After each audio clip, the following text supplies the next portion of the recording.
इसमें अगर जहाँ पे भी आपको वाइट चाहिए आपको ब्लैंक छोड़ना पड़ेगा स्पेस को। तो आप पेपर के वाइट को कैसे यूज करते हैं वो आपकी स्किल पे डिपेंड करता है टोटली।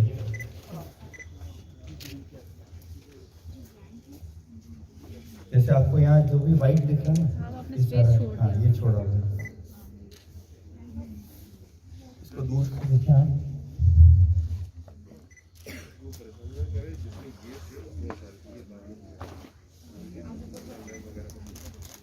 अब इसमें आपको वाइट को जहाँ पे आपको ट्रांसपेरेंट इफेक्ट देना है आपको पानी ज़्यादा यूज़ करना है, जहाँ पे आपको डार्क इफेक्ट देना है कलर ज़्यादा यूज़ करना है। तो वो आपको धीरे धीरे समझ में आएगी, काम करते हुए आपको ये सब चीज़ क्लियर हो जाएगी। अब जो आप प्रैक्टिस करेंगे ना उसमें कहाँ कैसा काम करना है वो आपको काम करने से ही समझ में आएगा। मैं आपको टिप्स दे सकता हूँ पर प्रैक्टिस आपको ही करनी पड़ेगी। वाटर कलर में सबसे बड़ी चीज़ है प्रैक्टिस, एवरीडे प्रैक्टिस। वो जब तक रेगुलर आप नहीं करेंगे वो मज़ा नहीं आएगा उसमें। और इनिशियली आपको थोड़ा फ्रस्ट्रेशन आएगा कि यार हो नहीं रहा है, मैं छोड़ देता हूँ। तो गिव अप नहीं करना है सबसे बड़ी चीज़। जिस दिन आपने गिव अप कर दिया फिर आप नहीं सीख सकते। तो गिव अप तो करना ही नहीं अपने को, भले कितना भी पेपर बिगड़े उससे कोई। सर जो स्केचिंग करते हैं वो मिटाते नहीं है फिर बाद में? मैं मिटाता नहीं, उससे थोड़ा इफेक्ट अच्छा आता है, एक आर्टिस्टिक लुक आता है। अदरवाइज आप चाहें तो मिटा भी सकते हैं, ऐसा नहीं। तो उसमें वो नहीं होता लाइक इरेजर यूज होता है तो इरेजर तो का वाटर डस्ट कलर नहीं, इतना कोई इशू नहीं है, पर बहुत ज़्यादा इरेज नहीं कर रहे हैं। वाटर कलर पे भी तो इफेक्ट आएगा कि उसमें नहीं, मतलब आप एक बार इरेज करें चलेगा, पर आप बार बार इरेज करेंगे तो उसका जो सरफेस है वो खराब हो जाता है।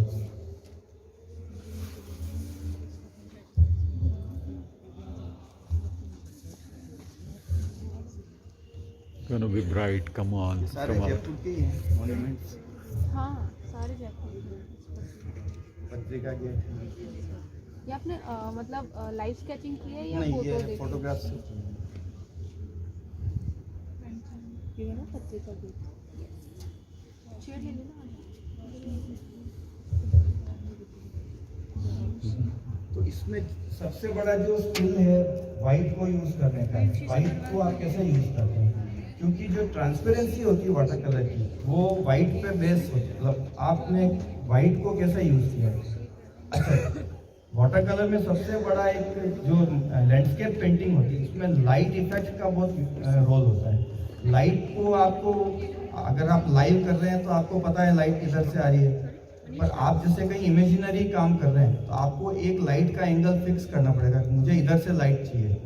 तो जिधर से लाइट आ रही है उस पार्ट में आपको लाइटर शेड्स लगाना पड़ेगा। जैसे ये पेंटिंग है, इसमें मैंने लाइट इधर से दिखाई है, तो आपको हर जगह आपको लाइट कैसे दिखेगी, और इधर से डार्क है तो आपको हर चीज़ का ध्यान रखना पड़ेगा, तभी वो 3D इफेक्ट आएगा उसका, रियलिस्टिक तभी लगेगा वो। आपको लाइट का बहुत ध्यान रखना पड़ेगा। जिस पेंटिंग में लाइट नहीं है वो पेंटिंग डल लगती है फिर। तो आप एक बार ऑब्जर्व करें इन सबको। ये वही है पुणे हैंडमेड है वो, सॉरी चित्रपट। इसको एक्चुअली क्या लेमन लैंग्वेज में सब पुणे हैंडमेड ही बोलते आ रहे हैं शुरू से, तो वो मुंह से। ये चित्रपट जो बताया ना मैंने आपको वही ब्रांड है। इसमें जैसे लाइट इधर से है,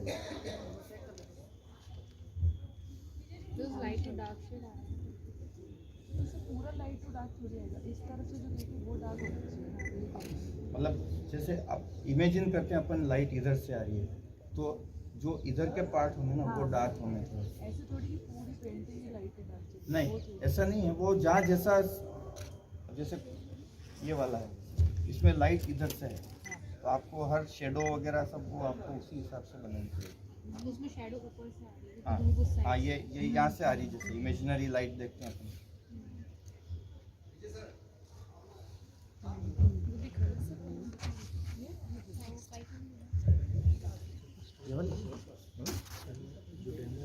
एक्चुअली पेंटिंग क्या है, जैसे म्यूजिक अपन सीखते हैं ना तो कानों से सीखते हैं अपन, पेंटिंग आँख से सीखी जाती है। जितना आप देखेंगे उतना आपको समझ में आएगा। मैं इसीलिए लेके आया हूँ। आप देखेंगे, ऑब्जर्व करेंगे तो आपको पता लगेगा यार इसको ऐसे करना है, ऐसे नहीं ऐसे करना है। तो ये देख के सीखने की आर्ट है। जैसे म्यूजिक आप जितना सुनेंगे उतना म्यूजिक आपको समझ में आएगा। म्यूजिक को आंखों से नहीं सीख सकते, म्यूजिक को कान से सीखना पड़ता है। तो वैसे पेंटिंग आंख से सीखी जाती है। आप जितने आर्टिस्ट का काम अलग अलग देखेंगे ना, तो आपको उससे पता लगेगा कौन सा स्ट्रोक कैसे लगाना, कहाँ कैसे काम करना है।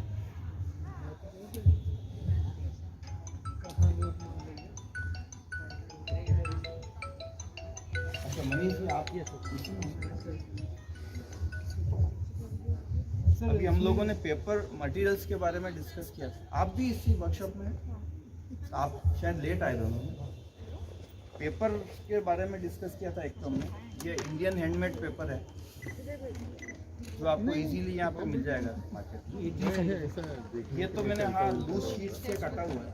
हाफ शीट है जैसे ये ले ले, प्रदीप को बाहर भेज। प्रदीप वहाँ पार्किंग वाले एरिया में जा, राजेंद्र सर आए सामान। और इसमें पैड्स भी आते हैं रेडी टू यूज। ये पैड पड़ा है, इसमें आप रेडी टू यूज पैड्स भी यूज कर सकते हैं जो आपको इजीली मार्केट में मिल जाएंगे। It is the basic paper for learners. Beginners के लिए सबसे अच्छा पेपर है और it is 100% pure cotton paper है। तो इस पे जो कलर्स का फ्लो आता है, एब्जॉर्प्शन बहुत अच्छा होता है कलर्स का। चित्रपट सर ये जो कलर्स हैं वो कलर्स आप ट्यूब्स आती है छोटी, ये सेट आता है इसका। क्योंकि केक्स में अगर आप काम करें तो केक्स में आपको कलर बनाने में बहुत टाइम लगेगा। मीनवाइल आपका पेंटिंग सूख जाएगा। इसमें वेटनेस का बहुत रोल होता है। तो आप बार बार उसको कलर को बनाएंगे, इसमें में वो पहले जो लगाया वो सूख जाएगा। सर एक 20 टिप्स वाला आता है और एक ये इसमें आपको जैसा सूट करे, कोई ऐसा इशू नहीं है। इनमें शेड्स काफी मिल जाती है ना। इसमें 18 शेड्स हैं, 18 शेड्स हैं इसमें। 18x9 mm की ट्यूब है ये। आई थिंक ये सबसे अच्छा सेट है इसका कैमलिन का। फैब्रिक ऐसे हाँ वो आपकी इच्छा पे, आप कोई सा भी कैमलिन द बेस्ट। मतलब मैं जहाँ तक मानता हूँ, मैंने सारे यूज़ किए, तो इंडियन ब्रांड्स में कैमलिन बेस्ट है। फिर इम्पोर्टेड में जाए तो बहुत से ऑप्शन हैं, पर अभी आप इनिशियली कैमलिन ही यूज़ करें। तो सर आपकी जितने भी आर्ट वर्क हैं इसमें मोस्टली आपने ब्रशेस कौन सी यूज़ करेंगे? वो अभी मैं आऊँगा, ब्रश पे भी आऊँगा। अभी एक बार अपन ये जो मटेरियल है एक बार समझ लें। जैसे ये जो पेपर है ना, ये मेरा इम्पोर्टेड पेपर है। आप देखो इसमें और इसमें फ़र्क लगेगा आपको। ये कितना GSM? ये 300 GSM है। ये एक चाइनीज़ कंपनी है, बाओ होंग, उसका पेपर है। मैं आजकल इसी पे ज़्यादा काम करता हूँ। सर आपने इसमें और हैंडमेड में क्या डिफरेंस पाया? डिफरेंस ये है, इसमें आप कलर्स की वाइब्रेंसी देखिए और एक इसमें देखिए। अब जैसे ये रेड है, ये भी सेम रेड है, इनमें आपको फ़र्क लगेगा। इसका टेक्सचर और वाइब्रेंसी में आपको फ़र्क लगेगा। मतलब बहुत ज़्यादा फ़र्क नहीं लगता है, पर होता है फ़र्क। वो लेफ्ट वाले में ज़्यादा ये दिख रहा है, ब्राइट दिख रहा है। हाँ, जब आप काम करेंगे तो आपको पता लगेगा इंपोर्टेड पेपर में और इसमें क्या फ़र्क है। अभी देखने में बहुत ज़्यादा फ़र्क नहीं लगेगा, पर आप जब काम करेंगे तो आपको उसमें इजी काम होता है बहुत। इसमें थोड़ा सा आपको एफर्ट लगाना पड़ता है। तो वो तो फ़र्क तो हो गई है। आप जितना कॉस्टली मटेरियल लेंगे उतना आपको इजी उसमें काम होगा और अच्छा काम होगा। तो मैं रिकमेंड करूँगा आप अभी लर्नर्स के लिए कि इंडियन हैंडमेड ज़्यादा अच्छा है, क्योंकि इस पे आप काम करेंगे तो आपको एक बार बिगड़ भी गया तो कोई दिक्कत नहीं। ये शीट आप बिगड़ जाएगी तो आपको लगा अरे यार इतना कॉस्टली पेपर मैंने ऐसे ही गैस कर दिया। तो इनिशियली आप अभी चित्रपट पे काम करें।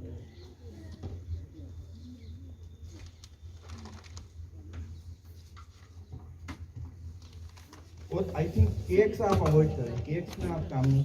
केक्स ठीक है, स्टूडेंट जो छोटे बच्चे होते हैं उनके लिए सही है, पर आप जब आप मतलब एक तरीके से सीखना है आपको अगर वाटर कलर, तो आपको ट्यूब्स तो एटलीस्ट चाहिए। तो क्या सर मार्केट में जैसे होलसेल वाले हैं, जो बहुत बड़ी शॉप्स हैं जयपुर में, उनके पास जब जाते हैं वो कहते हैं कि जो इंटरनेशनल लोग हैं वो केक्स यूज़ में लेते हैं। हम एट अ टाइम घर से ठान के जाते हैं कि ट्यूब से लेना है, वहाँ जाके वो एकदम चेंज कर देते हैं माइंड। इंटरनेशनल जो आर्टिस्ट आप बोल रहे हो ना, वो कितनी सी पेंटिंग बनाते हैं, वो कितना, वो ट्रेवलर्स जो होते हैं ना, हाँ ट्रेवलर्स के लिए केक सही है। वो इतने इतने से बनाते हैं, आपने देखा होगा कई बार, छोटा सा पेड़ लेके बैठे रहते हैं, तो वो तो केक में बन जाएगा, पर आपको जैसे हाफ इम्पीरियल करना है या A4 साइज करनी है, तो वो केक में करने में दिक्कत आती है, क्योंकि आप केक से कितना कलर बना लोगे, वो लोड करने में आपको इतना टाइम लगेगा उसको। वो बहुत फ्रस्ट्रेटिंग हो जाता है। हाँ केक तो समझ जाएगी। वही है, हालांकि ये भी केक जितना ही है, ये भी लेकिन ये अच्छा है। पर इसको आप इसमें पैलेट में आप इसको बना सकते हो। लेकिन वो ड्राई होके ऐसा कुछ प्रॉब्लम थोड़ा आएगा उसमें? नहीं, वाटर नहीं, पहले ये सब ड्राई है, सूखे हुए ही हैं बिल्कुल। बस इसको आप ये स्प्रे है, इससे एक बार गीला कर दो।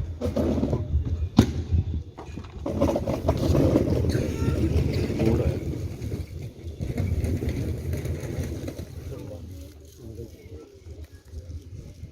तो ये हो गया पेपर का पार्ट, पेपर और कलर का। अब आते हैं अपन ब्रश के। ये किसका है? ये किसने रखा मटेरियल? कलाकृति का ही होगा, मेरे बैग लगा हुआ है। अच्छा, ये कलर आपके लिए ही लाए होंगे, हो सकता है वो।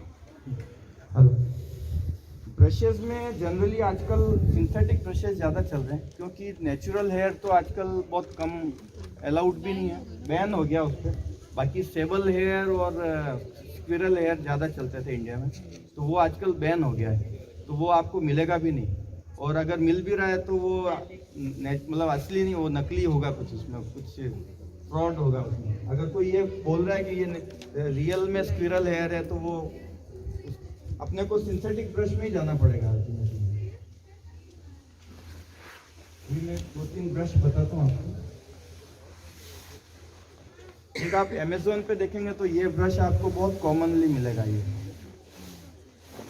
ये सिंथेटिक हेयर है, तो सिंथेटिक इसमें इसकी वाटर होल्डिंग कैपेसिटी बहुत अच्छी है। वाटर कलर ब्रशेस में सबसे बड़ी क्वालिटी उसकी वाटर होल्ड करना चाहिए, तो जितने ज़्यादा उसमें ब्रिसल्स होंगे उतना ज़्यादा अच्छा ब्रश होता है, और सॉफ्ट होना चाहिए, उसका पॉइंट बिल्कुल परफेक्ट होना चाहिए। सेकेंडली आप इसका देखिए, आप इतना मोटा ब्रश है फिर भी इसका पॉइंट बिल्कुल फाइन है, तो जब इसका पॉइंट अगर सही नहीं है तो फिर वो उसका मज़ा नहीं आता है। तो जनरली ये ब्रश मैं रिकमेंड करूँगा, आप सब जगह मिल जाता है। इसका सेट आता है करीब 500 to 600 रुपीज़ का। इसमें 13 ब्रशेज आते हैं अलग अलग नंबर्स के, तो अगर आप ख़रीदना चाहें तो अमेज़ॉन पे है, काफ़ी कंपनीज का आता है। इसमें कोई ब्रांड नहीं होता है, ये इंडियन ब्रश है मतलब, और फेयरली गुड, मतलब अच्छा ब्रश है। बहुत ज़्यादा अच्छा भी नहीं है तो बहुत पुअर भी नहीं है, मतलब एक सीखने के लिए अच्छा ब्रश है। इसके अलावा फिर दूसरे ब्रांड, एक ये देखा होगा आपने, बहुत कॉमन है, ये मॉप ब्रश है। ये ब्रिस्ट्रो कंपनी का आता है, ब्रिस्ट्रो क्या बोलते हैं इसको, ब्रिस्ट्रो। ये भी इंडियन ब्रांड ही है basically, it is from Kolkata I think. तो ये जैसे बड़े वॉश लगाने, जैसे आपको ये स्काई बनाना है तो इसमें ये काम आएगा आपको, क्योंकि इसका जो वाटर होल्डिंग बहुत अच्छी है। इसको आप जब गीला करेंगे तो ये काफ़ी बड़ा एरिया इससे एक बार में कवर हो जाएगा। तो अपन काम करेंगे जब बताऊंगा मैं आपको। इसमें 4 ब्रश का सेट आता है, वो करीब आपको पड़ेगा 500 रुपीज़ का। तो इसमें 2 तो मेरे पास हैं, 2 और आते हैं इसमें। आपके पास है क्या? I have one. आप लाए हैं अभी?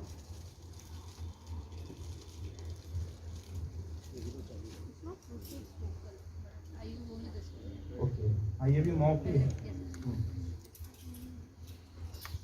हाँ ये वही है इसमें।